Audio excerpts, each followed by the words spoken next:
Senhor, meus irmãos. Ficamos em pé, vamos fazer uma oração para nós dar início à escola bíblica desta noite. Senhor nosso Deus, Pai Celestial, agradecemos a Ti, Senhor, por ter chegado na Tua casa nesta noite para esse estudo da Tua Palavra. Abençoa os Teus filhos que têm chegado, outros que vêm a caminho. Que tudo seja abençoado, Senhor, dirigido por Ti. Dá-nos uma escola abençoada, usa o Teu servo professor. Fala conosco nesta noite, Senhor, é o que nós Te pedimos, em nome de Jesus. Amém. Eliel. Se Jesus vier, você creu? Santos irmãos, que a paz do Senhor, vamos então a lição número 12, dia 22 de junho, hoje de 24 hoje.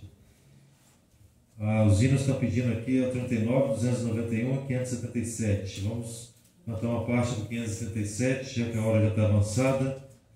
Vamos cantar só uma parte dele. 537.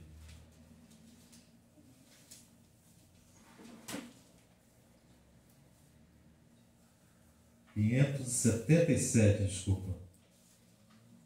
577. Vamos cantar junto aqui uma parte dele, só para...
Senhor tem poder.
Amém. Conforme foi dito, então, lição número 12, dia 22 de junho de 2025, hoje é 24 de junho, do julgamento à ressurreição.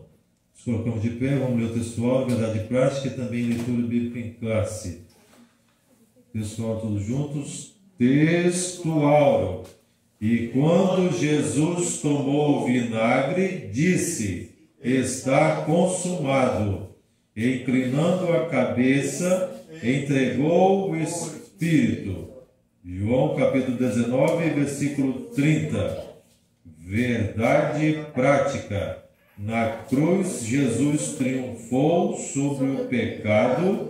Na ressurreição, conquistou a vitória sobre a morte. Leitura bíblica em classe, João 19, 17, 18, 28, 30, 20, do 6 até o 10. E levando ele as costas à sua cruz, saiu para o lugar chamado Calvário, que em hebraico se chama Gólgota, onde o crucificaram, e com ele outros dois, um de cada lado, e Jesus no meio. Depois, sabendo Jesus que já todas as coisas estavam terminadas, para que a Escritura se cumprisse, disse: tenho sede. Estava, pois, ali um vaso cheio de vinagre, e encheram de vinagre uma esponja, e pondo-a num isopo, lhe chegaram à boca. E quando Jesus tomou o vinagre, disse: está consumado. Inclinando a cabeça, entregou o Espírito. Chegou, pois, Simão Pedro, que o seguia, e entrou no sepulcro, e viu no chão os lençóis, e que o lençol que tinha estado sobre a sua cabeça não estava com os lençóis, mas enrolado num lugar à parte. Então entrou também outro discípulo, que chegara primeiro ao sepulcro, e viu e creu, porque ainda não sabiam a Escritura que diz que era necessário que ressuscitasse dos mortos. Tornaram, pois, os discípulos para casa. Amém. Pessoas 10.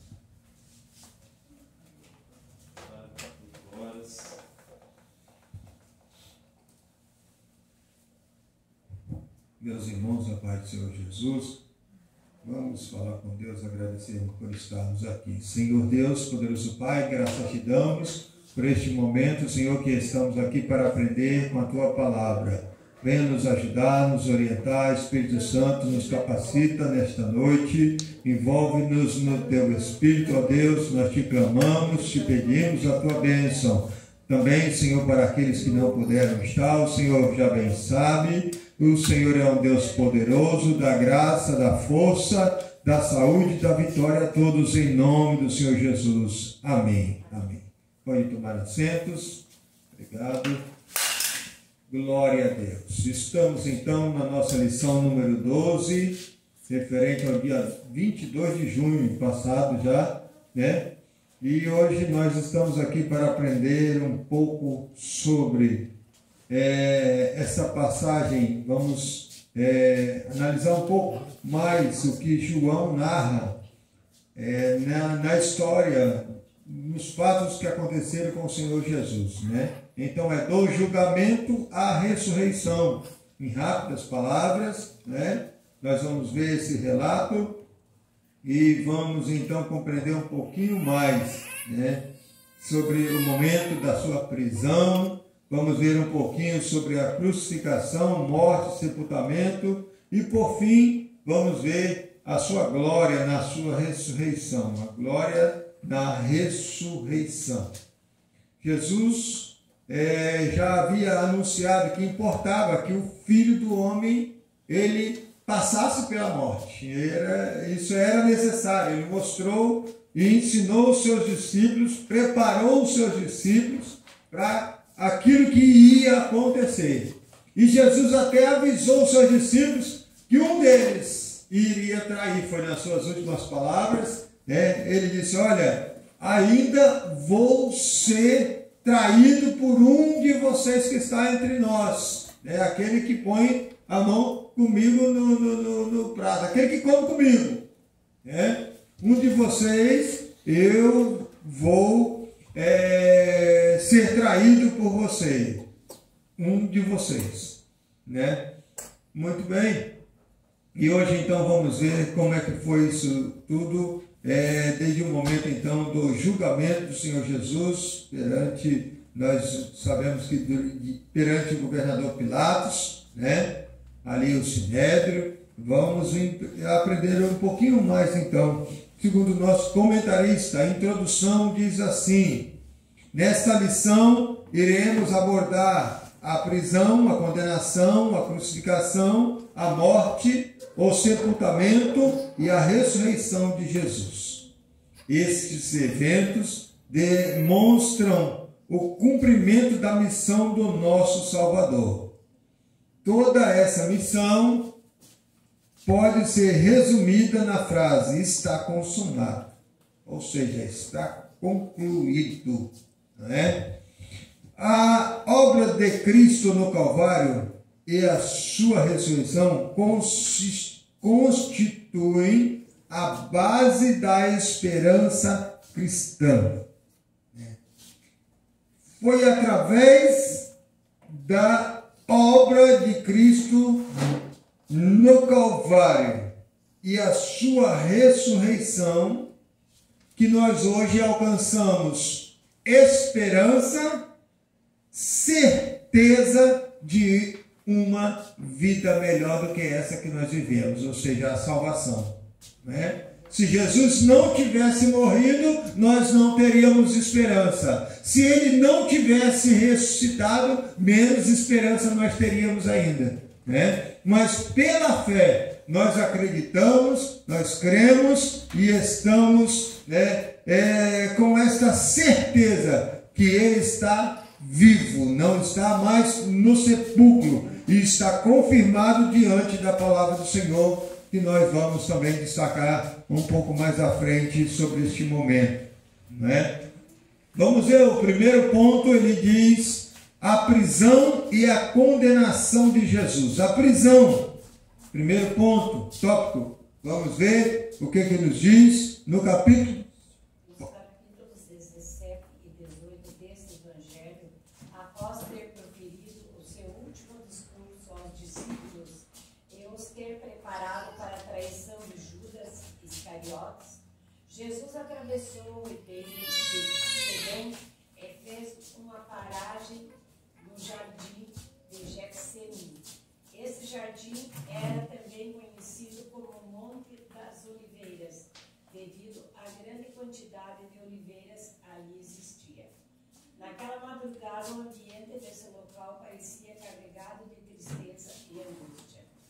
Os soldados romanos e os membros da guarda do sumo sacerdote foram guiados por Judas Iscariotes até o local onde Jesus se encontrava com seus discípulos.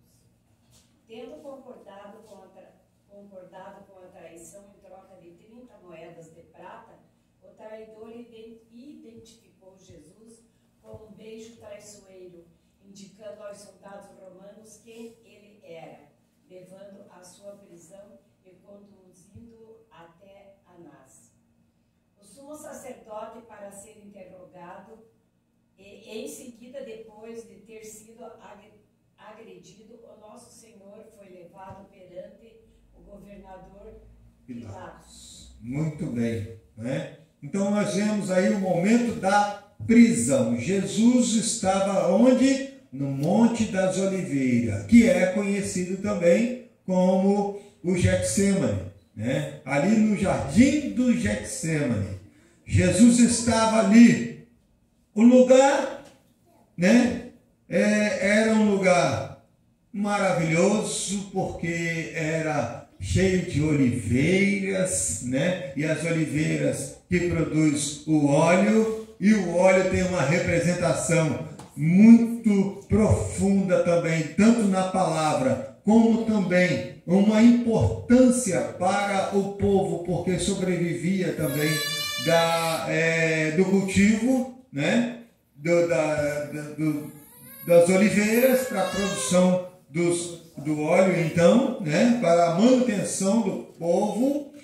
E então nós vemos que aquele lugar, naquela noite, ele estava carregado, né? Carregado de quê? Tristeza e angústia. Por quê? Porque Jesus já estava sentindo a presença, já contemplava, né, a presença daqueles que estariam prendendo ele por meio de uma traição, que alguém que estava junto com ele, viveu junto ao lado dele aqueles 3 anos e meio aproximadamente, mas estava agora para entregar o nosso mestre de forma tão traiçoeira, não é?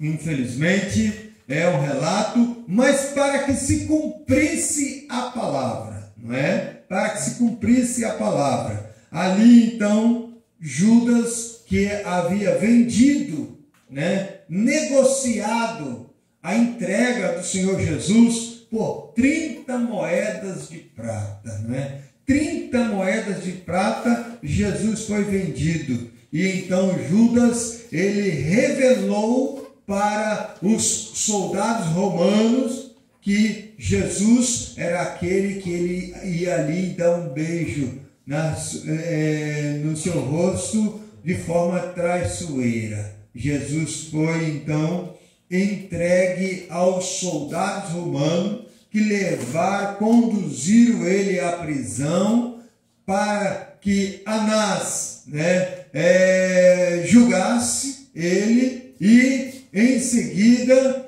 ele foi levado, agredido. Jesus não revidou em nada, Jesus não fez nada contra, né, não se opôs à entrega, né, para o seu julgamento, em hipótese alguma, porém, porque a Bíblia até,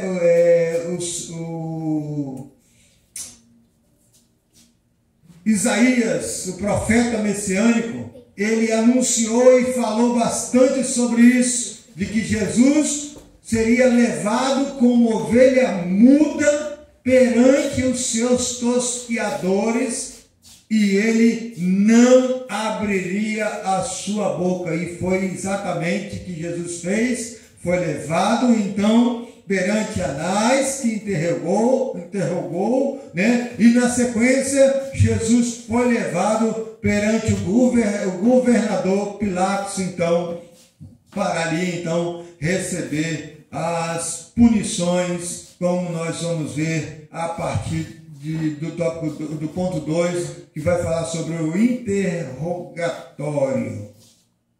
Vamos ver o interrogatório. Pode ler. Início. Quer ler? Pode ler, depois a irmã lê o tópico 2. Pode ler. De início, Pilatos questiona a acusação feita por judeus. Jesus fora detido durante a madrugada e ao amanhecer, depois de ter passado pela casa de Caifás, o sumo sacerdote. Os judeus preferiram que a condenação viesse do governador Pilatos. Assim, levaram Jesus até ele, apesar de este preferir que fossem os próprios judeus a julgar Jesus conforme as leis judaicas. Por sua vez, Pilatos, na tentativa de aliviar a pressão política dos judeus, cedeu à hostilidade deles e decidiu colocar Jesus ao lado de Barrabás. Este último era um criminoso notório e escolheram libertá-lo em vez de desistirem da crucificação de Jesus. O ódio religioso do povo era tão intenso que eles não conseguiram ver nada que pudesse impedir a condenação de Jesus. Meus amados, olha que situação. O próprio povo judeu, né, que decidiu a crucificação de Jesus. Quando Jesus estava com o sumo sacerdote ali, vemos Caifás, como nós já falamos aqui, foi interrogado pelo sumo sacerdote Anás, né? Anás e Caifás, o sumo sacerdote, os judeus, o que ele fez? Eles acharam, não, vamos levar para que o governador decida, né? O governador vai decidir o que vamos fazer. Levaram então lá perante Pilatos, e Pilatos, eu não estou vendo nenhuma condenação. O que tem para que eu possa condenar ele? Não tem nada. Esse homem não encontro nada nele, né? Para que eu possa condenar. Aí, o que Pilatos faz? Põe Jesus e Barrabás, né? Quem era Barrabás? Barrabás era um criminoso, né? Que estava ali, né? Porque merecia, porque era mau, né? E ele estava sendo condenado ali naquela prisão. Porém, agora Pilatos põe diante de Jesus, diante dos judeus, Jesus e Barrabás, e pede para que o povo escolha um, né? E o que o povo fez? Escolheram soltar Barrabás e então crucificar Jesus. Que ódio era esse que o povo tinha de Jesus? Como ter ódio de alguém que sempre fez o bem, inclusive para o povo judeu, né? Como pode isso, né? Será que não tinha ali alguns que Jesus tinha curado? Será que não tinha ali alguns que Jesus já tinha? Agora vamos falar aqui bem baixinho. Hoje, irmãos, muitas pessoas que já receberam um milagre, que já vivenciaram aí tantas coisas do Senhor, hoje profanam o nome do Senhor Jesus, né? Estão no mundão, em desconsideração a tudo quanto Jesus fez, e ainda dizem, olha, isso não é vida, né? Desfaz e ainda incriminam, e ainda se Jesus viesse, eu acho que eles matariam Jesus, né?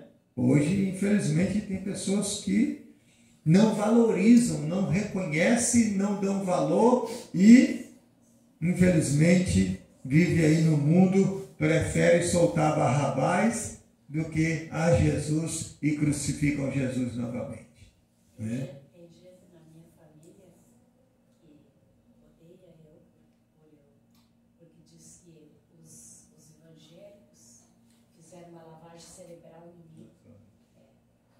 Muitos da minha família me condenam. Mas a Bíblia... Aí eu lembro, toda vez que eu ouço isso daí, eu lembro direto daquele momento em que Jesus fala, por causa de mim, sereis odiado por muitos, né? Sereis odiado por muitos, por causa da palavra, por causa do Evangelho. E aí Jesus vai falar, olha, você é um bem-aventurado, porque estão te perseguindo, estão te incriminando, e estão mentindo de você, podem dizer todo mal contra vós, por minha causa, mas fica tranquilo, porque o vosso galardão está garantido comigo, né? Aí é a palavra do Senhor que nos diz isso, né?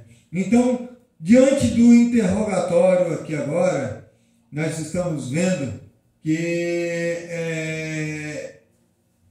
Jesus foi escolhido como criminoso, né? Jesus foi escolhido como o errado, né? Pelo povo. Mas vamos ver a condenação. Pode ler, irmão. A Júlia pode ler depois a irmã lê. Eu leio. Isso, a senhora, depois ela leu o segundo tópico. Pilatos mandou que Jesus fosse açoitado e posteriormente os soldados romanos, para humilhá-lo ainda mais, colocaram sobre sua cabeça uma coroa de espinhos afiados, provocando-lhe ferimentos e fazendo o sangue escorrer pelo seu rosto. uma maneira de escarnecer a sua suposta beleza.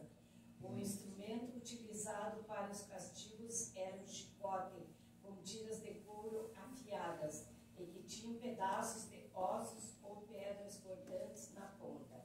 Jesus foi ferido e teve sua carne dilacerada pelos golpes. Nesse momento, nosso Senhor assumiu as nossas enfermidades e dores. E foi afligido e oprimido, foi castigado pelas nossas transgressões e iniquidades, cumprindo assim a profecia do profeta Isaías. Amém. Isso mesmo, irmão. Olha aqui a situação que aconteceu. Que forma tão triste que Jesus teve que passar por cada um de nós, não é? Jesus, Pilatos manda, pode açoitá-lo ele, né? E os soldados romanos aproveitaram a oportunidade.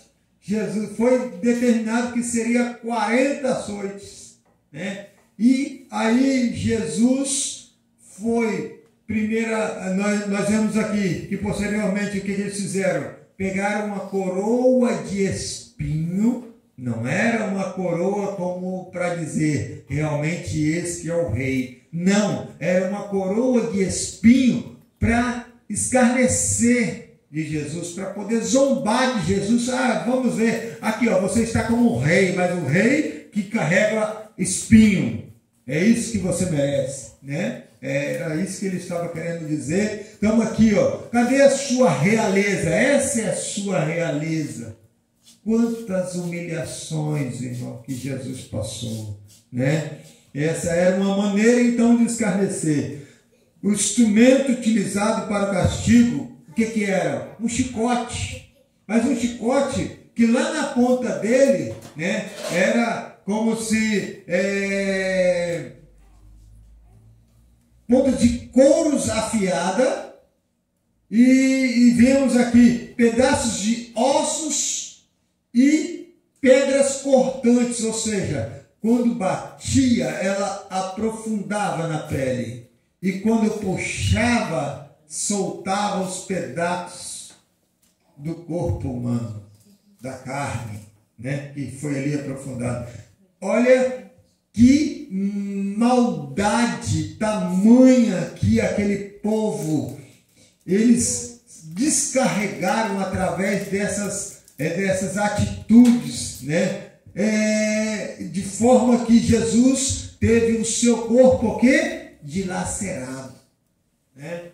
Quanto sofrimento. Irmãos, se nós não aguentamos nem uma chibatada quando os nossos pais batiam, a gente já reclamava, já sentia, né? E hoje, se tivesse de levar uma surra, a gente não suporta nada. E Jesus ali, ó, só imagine aquele momento que o chicote batia, irmãos, no seu corpo.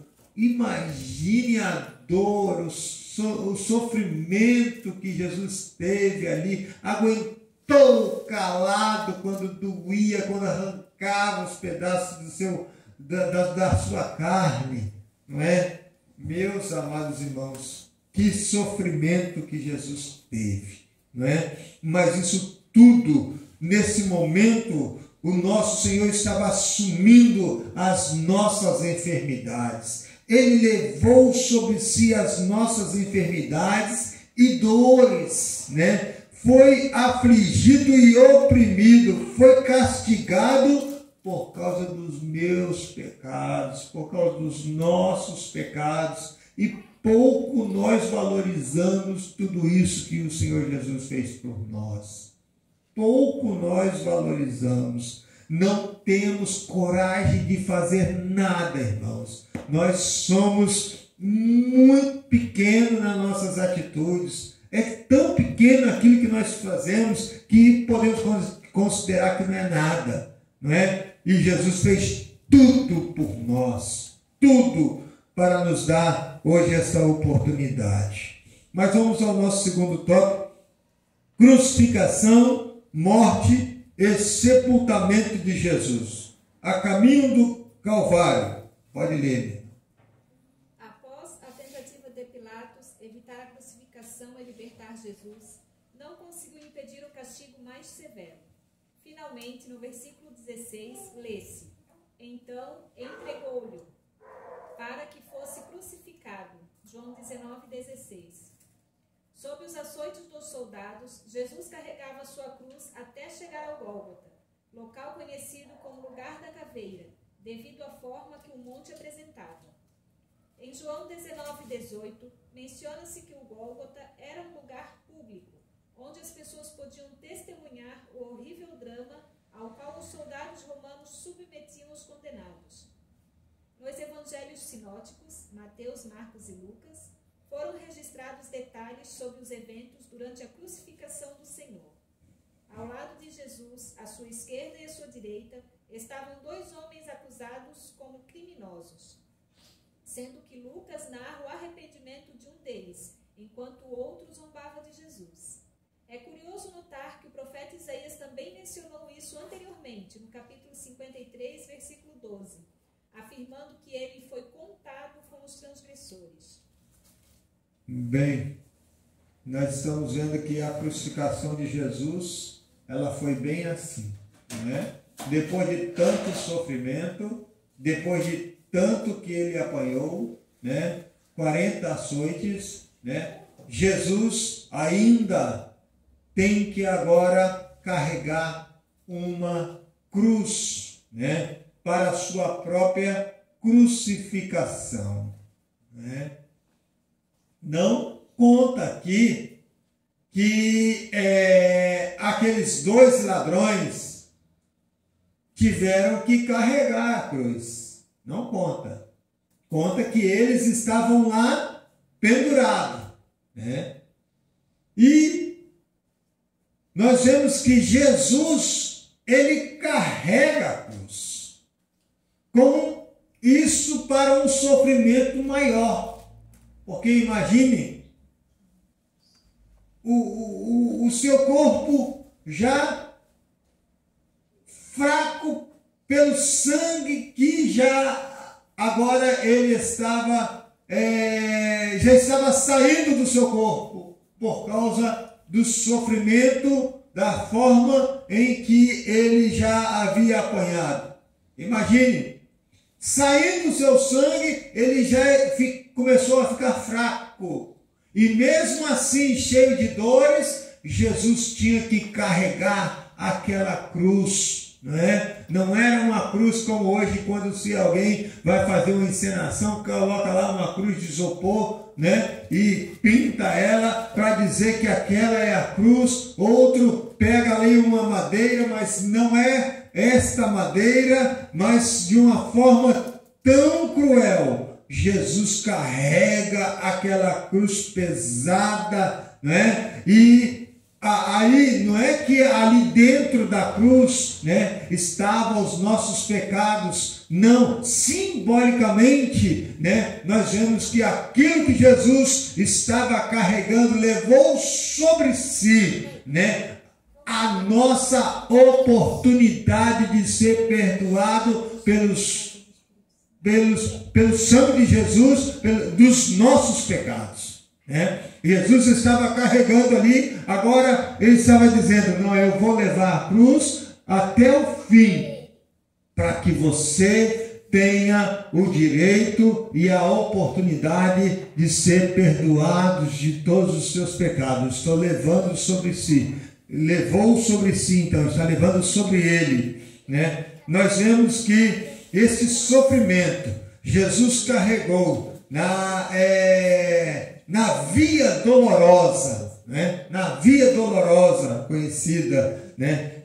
Até o Gólgota, ou o Monte Caveira, também conhecido. Nós vemos que Jesus vai até esse lugar, porque nesse lugar era onde os soldados romanos, como nós lemos aqui, os soldados romanos ali levavam a pessoa até a morte, né, através do sofrimento.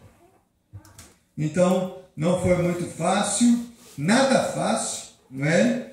Mas Jesus, quando chega ali, neste lugar, no Gólgota, Jesus é colocado então bem no meio, né? A cruz do meio. Jesus estava ali agora e ele é pendurado diante daquele povo que estava ali esperando a sua crucificação. Jesus agora estava crucificado na cruz do Calvário, né? Cruz do Calvário. Calvário, né? Era por causa do lugar chamado, que nós lemos aqui, monte ou lugar da caveira, podemos dizer, no Gólgota, no Calvário. Jesus estava ali pendurado, então, pronto para morrer pelos nossos pecados, para nos trazer vida. E ao lado dele, um à sua direita e outro à esquerda. Aí o que acontece? Um deles, Lucas, vai, né, e narra, deixa bem claro, né, que o que pediu?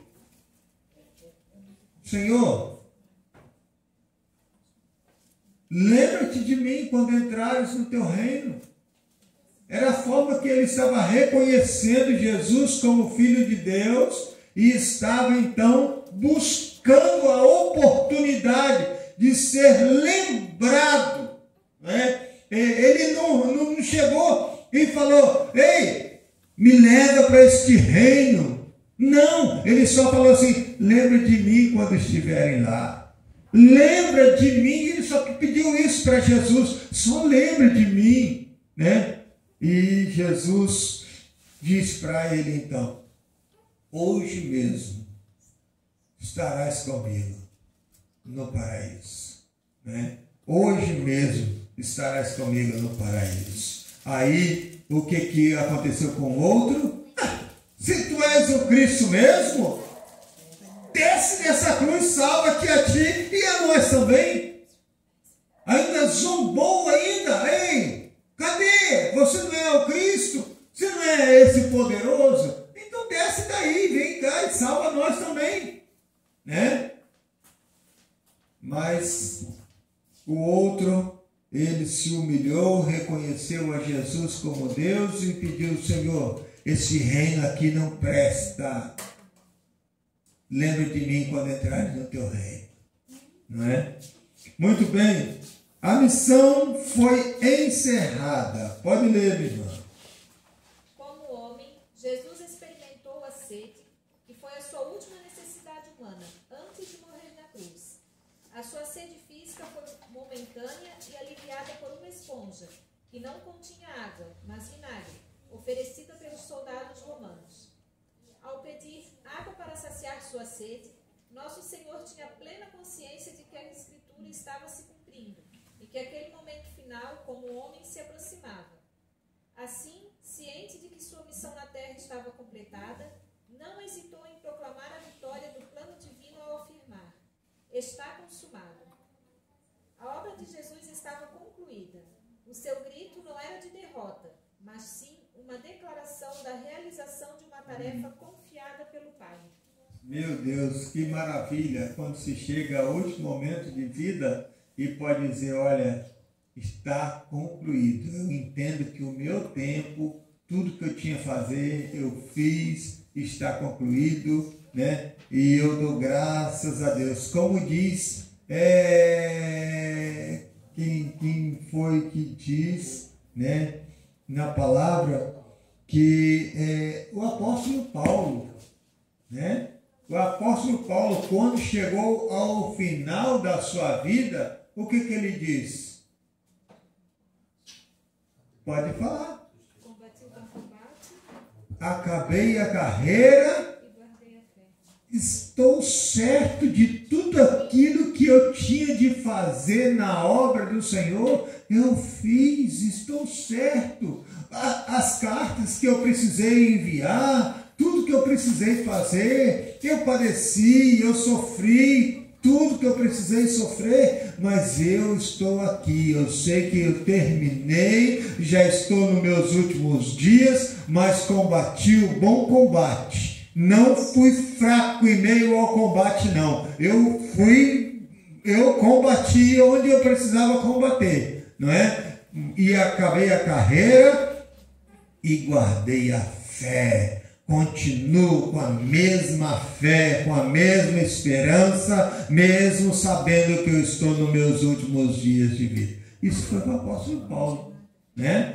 Que bom, que maravilha quando chega isso. E Jesus estava certo de que a sua missão estava cumprida. Ele passou por todas as etapas. Como homem, ser humano, ele sentiu que agora estava chegando ao momento em que ele não estaria mais em vida, né? E ele estava agora ciente de que estava completa a obra, e ele disse: está consumado, né? Como um grito de vitória. Consegui, fui até o fim, combati, estou aqui, e eu estou certo de que foi tudo quanto foi necessário fazer, né? Coisa maravilhosa. O sepultamento. Pode ler, meu irmão. No versículo 38, aparece um homem que admirava Jesus e era um discípulo discreto e reservado, chamado José de Arimateia. Ele fazia parte do Sinédrio e era uma pessoa abastada. Devido ao temor que tinha dos judeus, mantinha-se afastado dos discípulos, mas conseguiu vencer esse medo ao reunir coragem para se dirigir a Pilatos e solicitar o corpo de Jesus para o sepultamento. A informação contida no texto sugere que o túmulo onde Jesus foi sepultado não ficava longe do Monte do Calvário. Muito bem, né? Olha quem agora Deus usa para poder ir lá e pedir ao corpo do mestre. Quem Deus usou? José de Arimateia. Quem era José de Arimateia? Um que havia se convertido, mas não era aquele que estava com toda a popularidade como um homem que era destacado. Não, ele era discreto. A Bíblia diz que ele era um homem discreto, né? Tinha ali o seu compromisso, mas ele não era aquele homem tão cheio de popularidade como um homem. Esse daí é um discípulo do Senhor Jesus, né? Não, ele estava ali, ele tinha um compromisso, mas isso, o que aconteceu? Depois que Jesus morreu, ele ficou cheio de coragem, e ele eu não vou deixar esse Jesus pendurado lá nessa cruz, não vai ser colocado em qualquer lugar, né? E ele se preocupou, eu preciso fazer alguma coisa por esse Jesus, eu preciso fazer alguma coisa por ele. Quantas maravilhas que Jesus já havia feito, né? Até mesmo por ele, pela sua família, como que Jesus já tinha feito tantas coisas pelo José de Arimateia, né? E agora o que acontece?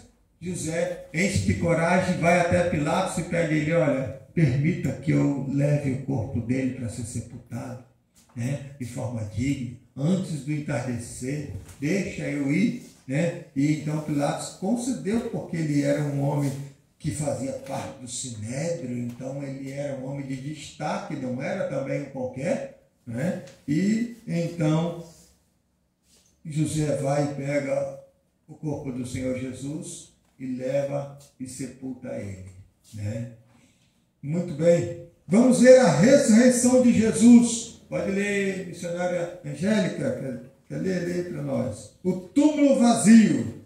Na manhã do primeiro dia da semana, domingo, ocorreu um terremoto na área do sepulcro, e um anjo de Deus deslocou a pedra, sentando-se sobre ela.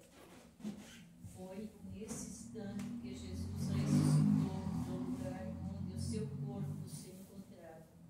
O túmulo ficou vazio, servindo como uma evidência clara da ressurreição de Jesus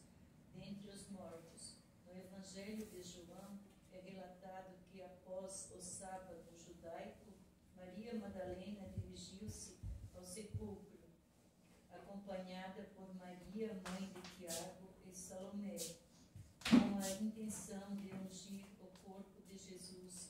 Ao chegarem lá, a pedra já tinha sido retirada, e ao entrarem no sepulcro, escavado na rocha, não encontraram o corpo de Jesus. O túmulo estava vazio.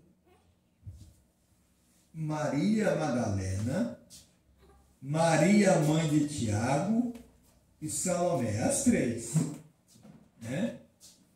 Foram com qual intenção? Ungir o corpo de Jesus, né? Elas não foram ali para ver se Jesus tinha ressuscitado, não, né? Não, elas foram sabendo que Jesus estava ali sepultado.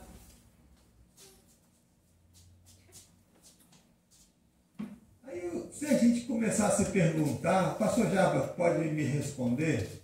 Eu não sei, né? Mas uma curiosidade que eu vou fazer é perguntar, e de repente, se alguém tem a resposta também, mas imagine, Maria, aqui está dizendo aqui, que está registrado em Marcos, no capítulo 16, versículo 1 a 3, que elas foram lá para ungir o corpo de Jesus, não foi? Mas o que tinha na porta daquela caverna, daquele lugar, aquele escavado que tinha na rocha? O que tinha lá?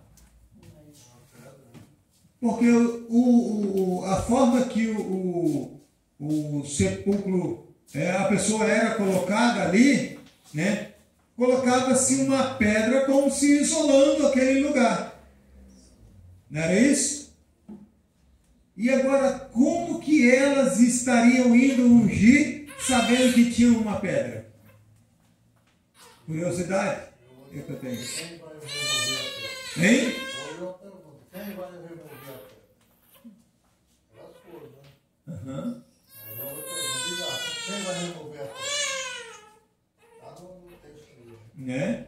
Então havia uma pergunta e ela já estava preocupada, mas não levaram ninguém. Mas sabia que lá tinha quem? Os soldados. Né? Lá ela sabia que, porque Jesus estava sendo guardado pelos soldados. Né? Os soldados romanos estavam guardando o corpo de Jesus lá. Aí, o que acontece? Quando elas chegam lá, a pedra já estava removida e um anjo ainda sentado, né, na ponta da pedra ali, sobre a pedra. E o que o anjo fala para elas? O que busca as mulheres? Né? O que busca a mulher? A Jesus o Nazareno, ele não está mais aqui. Né? Vamos ver, segundo a ressurreição como base da fé cristã.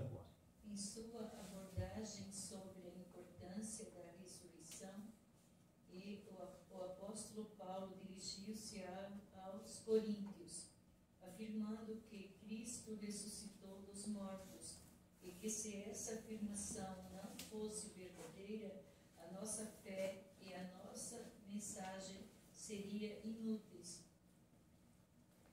Existem pelo menos duas razões para crermos na ressurreição do Senhor.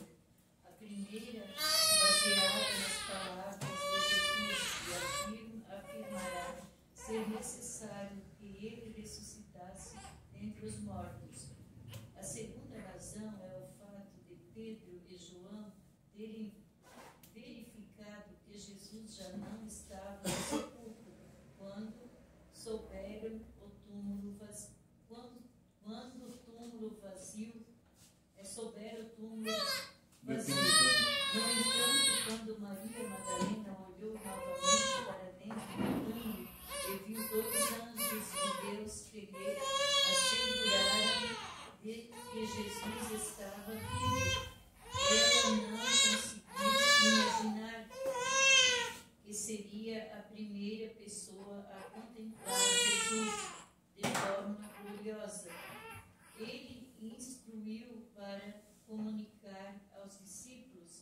que ele estava vivo e que brevemente teriam a oportunidade de vê-lo também. Que coisa linda, não é?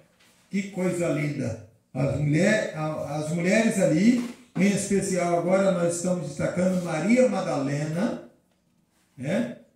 Quem era Maria Madalena, né? E olha agora ela ser a primeira a ver Jesus depois da ressurreição. Olha o tamanho da fé desta mulher. E Jesus sabia muito bem ela, eu posso me revelar a ela porque ela vai crer que sou eu, né? Olha só, aí no primeiro momento ela teve ali a oportunidade, né? Porque ela viu os anjos falando com ela, né? E quando ela viu o próprio Senhor Jesus, Jesus chega para ela e diz: olha, mulher, faz o seguinte, vai, anuncia lá para os meus discípulos que em breve eles também vão ver. Em breve eles vão me ver. Aí, né? Aí Maria Madalena vai e conta aos discípulos. Os discípulos, opa, vamos correr lá para ver se está mesmo lá ou não. Quando Pedro chega lá, né? E João verifica o túmulo estava vazio. Não é? Muito bem. Jesus não está mais no túmulo, irmão. Jesus já ressuscitou, né? É o que todos quanto vão ali em Israel podem chegar e dizer para nós: olha, eu fui até o túmulo onde colocaram Jesus e lá no túmulo não está escrito aqui jaz, né? Lá está escrito assim: ele não está aqui, mas já ressuscitou, não é? Coisa maravilhosa, né? Ele não está mais aqui, ele já ressuscitou. Nós vemos o grande milagre da ressurreição, porque Deus o ressuscitou dos mortos. Foi Deus quem o ressuscitou dos mortos. O Cristo ressurreto quebra a incredulidade. Apesar do receio e da incredulidade de alguns dos discípulos, mesmo após ouvirem o testemunho de Pedro e João, em especial de Maria Madalena, que viu Jesus e falou com ele pessoalmente, Jesus apareceu entre os discípulos no primeiro dia da semana. Ele surgiu no meio deles e disse: paz seja convosco. Em outras ocasiões, nosso Senhor também se manifestou aos discípulos antes da sua ascensão ao céu, a Pedro e a alguns outros que o seguiam. Jesus revelou-se novamente e realizou o milagre da pesca abundante, uma prova do poder do Cristo ressuscitado. Seria impossível permanecer incrédulo depois de testemunhar o Cristo que venceu a morte? Amém. Seria impossível, irmãos.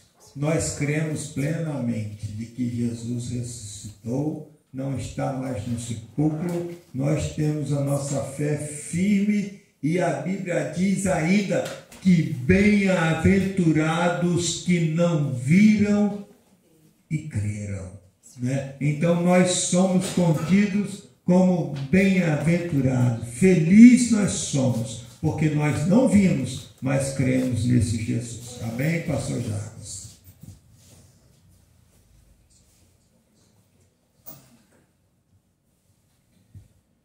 Meus irmãos, que lição maravilhosa, não é? Lição muito maravilhosa. Aqui a conclusão diz assim: a ressurreição do Senhor Jesus é o evento mais significativo do Novo Testamento. Este acontecimento concretiza a nossa esperança na ressurreição do corpo, tal como expresso no credo apostólico, um importante documento da tradição cristã. Creio na ressurreição da carne. Assim, à luz deste fato, somos encorajados a manter a nossa fé, pois depositamos a nossa fé e esperança naquele que triunfou sobre a morte de forma definitiva. Coisa maravilhosa, né? Isso aí. Que Deus nos abençoe. Tá certo? Nós temos uma esperança muito viva, né? De que, assim como o Senhor Jesus ressuscitou, está à direita de Deus intercedendo por nós, também nós vamos ressuscitar para estar com Ele para todos sempre. Entendeu? Todos sempre. Maravilha, lição muito boa, né? E temos a última lição, que é a nossa última lição do trimestre. Entendeu? Como é que chama? Renovação da esperança. Então, se alguém tem uma esperança meia fracassada aí, vai renovar a esperança na próxima lição. Tá certo? Se colocamos de pé, então, vamos ler novamente o textual, a unidade prática do julgamento, a ressurreição, foi o tema de hoje. Vamos ler o textual. Textual. E quando Jesus tomou o vinagre, disse: está consumado. E inclinando a cabeça, entregou o Espírito. João capítulo 19, versículo 30. Verdade prática. Na cruz, Jesus triunfou sobre o pecado. Na ressurreição, conquistou a vitória sobre a morte. Vamos estar então orando para o final, encerramento aqui da escola de hoje, também orando pelos pedidos de orações. Quinta-feira novamente, culto, os irmãos têm uma programação na quinta-feira normal, tá? Senhor nosso Deus e nosso Pai Celestial, te damos graças pelos momentos passados aqui na tua casa, pelos ensinamentos, ó Pai, da tua palavra, do teu evangelho. Somos gratos a Ti, Senhor, pelo Teu sacrifício ali na cruz, para que hoje, Senhor, nós temos o direito de vida eterna, de ter uma comunhão, Pai, contigo, diretamente, através, ó Pai, das orações, chegamos até Ti. Deus maravilhoso, ser conosco durante esta noite, dá-nos uma noite de paz, tranquila, ser conosco, abençoando os que aqui chegaram e aqueles que não puderam vir, o Senhor conhece e sabe todas as coisas. Aqui, ó Deus, está esses pedidos de orações. Te pedimos, ó Pai, em nome de Jesus, que o Senhor possa entrar com providência, solucionando cada problema apresentado aqui nesta caixa. Não conhecemos, mas o Senhor sabe. Ó Deus, te pedimos, te agradecemos no nome de Jesus, hoje e sempre.